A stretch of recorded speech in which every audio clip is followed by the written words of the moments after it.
एक गांव में एक छोटा सा बच्चा था। उसके पिता तो थे लेकिन माँ की मृत्यु हो गई थी।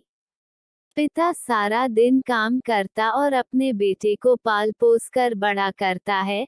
वह सारे सुख अपने बेटे को देता है जो एक माँ दे सकती थी। उस पिता ने कभी कुछ नहीं मांगा, सिर्फ इतना ही मांगा कि मेरे बेटे को कोई परेशानी ना हो।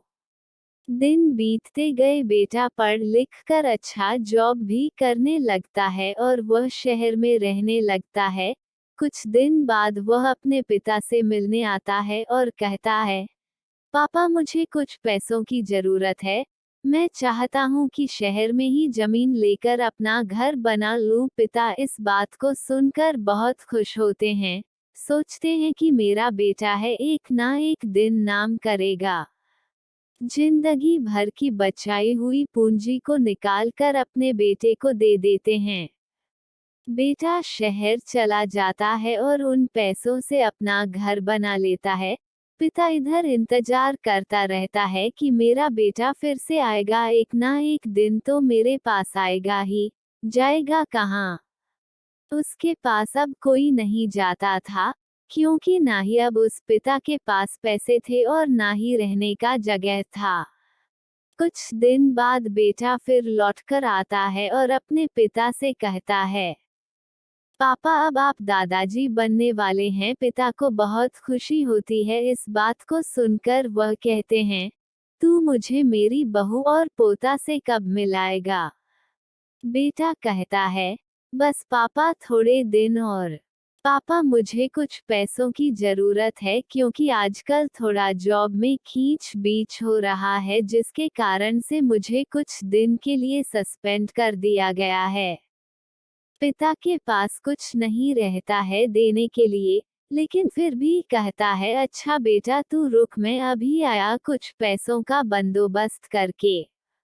पिता बाद में महाजन से कुछ पैसे उधार लेकर अपने बेटे को दे देता है और बेटा पैसे लेकर शहर चला जाता है। बरसों गुजर जाते हैं। पिता सोचते हैं कि मैं तो अब दादाजी बन गया हूँगा। मेरा बेटा पता नहीं मेरे नाती को लेकर कब आएगा।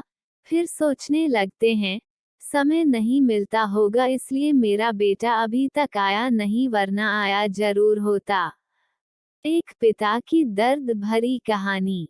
तब तक महाजन दो तीन आदमी को लेकर उस पिता के घर पर आता है और कहता है कि आपके वादे के मुताबिक मैं पूरे 3 महीने बाद आया हूँ अपने पैसे ले जाने।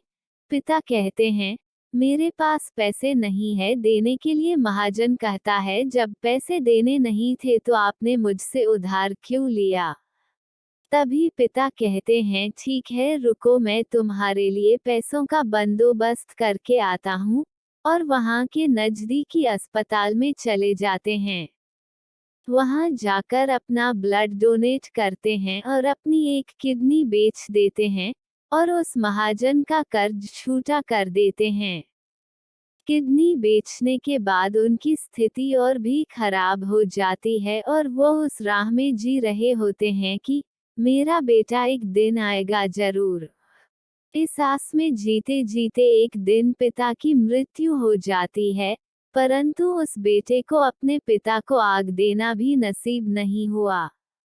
कहते हैं, माँ बाप से बके इस दुनिया में कोई भी रिश्ता नहीं होता, लेकिन यही कुछ ऐसे औलाद है जो अपने स्वार्थ के आगे रिश्ते को भूल जाते हैं।